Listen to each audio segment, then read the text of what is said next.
அஸ்ஸலாமு அலைக்கும் வரஹ்மத்துல்லாஹ். கண்ணியமான முஃமின்களே, நாம் 8 வகையான சுவனத்தின் பெயர்களை கண்டோம். அந்த 8 வகையான சொர்க்கமும் யார் யார்களுக்காக அலங்கரிக்கப்படுகிறது என்பதை நாம் காண்போம் என்பதாக கூறியிருந்தோம். அந்த அடிப்படையிலே இன்ஷா அல்லாஹ் முதல் சொர்க்கமான ஜன்னத்துல் ஃபிர்தௌஸ் என்ற சொர்க்கம் யாருக்காக அலங்கரிக்கப்பட்டிருக்கிறது என்பதை காண்போம். நீங்கள் ஜன்னத்துல் ஃபிர்தௌஸ் என்ற உயர்தரமான சொர்க்கத்திற்குள் நுழைய வேண்டுமா? அந்த சொர்க்கம் உங்களுக்கு சொந்தமாக ஆக வேண்டும் என்று எண்ணுகிறீர்களா? இதோ கீழ்காணும் அமல்களை நீங்கள் தொடர்படியாக பேணுதலுடன் செய்தால் ஜன்னத்துல் ஃபிர்தௌஸ் என்ற உயர்தரமான சொர்க்கம் இதோ உங்களுக்கு சொந்தமானதே.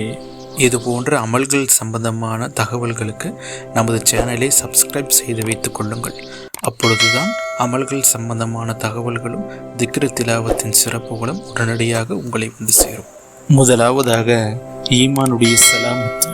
சுவனத்தில் நுழைய வேண்டுமென்றால் ஈமான் நிபந்தனையாகும். அல்லாஹை கொண்டும் அவனுடைய ரசூலை கொண்டும் அவன் எதெல்லாம் கொண்டு ஈமான் கொள்ள வேண்டும் என்று நமக்கு பணிந்துள்ளானோ, கட்டளையிட்டுள்ளானோ அதனை நாம் ஈமான் கொள்ள வேண்டும். இது முதலாவது நிபந்தனையாகும். பிறகு கீழ்கண்ட குணங்கள் யார் யார்களுக்கெல்லாம் அதிகமாக இருக்கிறதோ அவர்கள் இன்ஷா அல்லாஹ் சொர்க்கத்திலே ஜன்னத்துல் ஃபிர்தௌஸ் என்னும் சொர்க்கத்திலே அலங்கரிப்பார்கள். அதில் முதலாவது குணம் போதும் என்ற மனம். யாருக்கு அல்ஹம்துலில்லாஹ் அல்லாஹ் இதை நமக்கு கொடுத்துள்ளான், இதை கொண்டு நாம் போதுமாக்கி கொள்ளலாம் என்ற போதும் என்ற மனம் உள்ளதோ அவர்கள் ஜன்னத்துல் ஃபிர்தௌஸ் என்ற உயர்தரமான சொர்க்கத்திற்கு சொந்தக்காரர்கள்.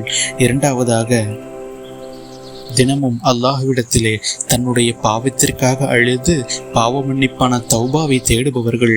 மூன்றாவதாக நல்லவர்களுடன் சவகாசத்தில் இருப்பவர்கள், நல்லவர்களுடன் தோழமையிலும் கூட்டணியிலும் நல்லதற்காக இருப்பவர்கள். நான்காவதாக பிறரிடத்திலே ஏற்படக்கூடிய பொறாமை கண்களை விட்டு தம்மை பாதுகாத்து கொண்டவர்கள், பொறாமையை விட்டும் தன்னைத்தானே காத்து கொண்டவர்கள். இவர்கள் ஜன்னத்துல் ஃபிர்தௌஸ் என்ற உயர்தமான சொர்க்கத்திலே அலங்கரிப்பார்கள். இவர்களுக்காக ஜன்னத்துல் ஃபிர்தௌஸ் என்ற சொர்க்கம் காத்து கொண்டே இருக்குமாம். இந்த காணொளியை உங்கள் நண்பர்களுக்கும் பகிர்ந்தளியுங்கள்.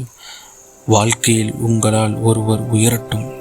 அஸ்ஸலாமு அலைக்கும் வரஹ்மத்துல்லாஹ்.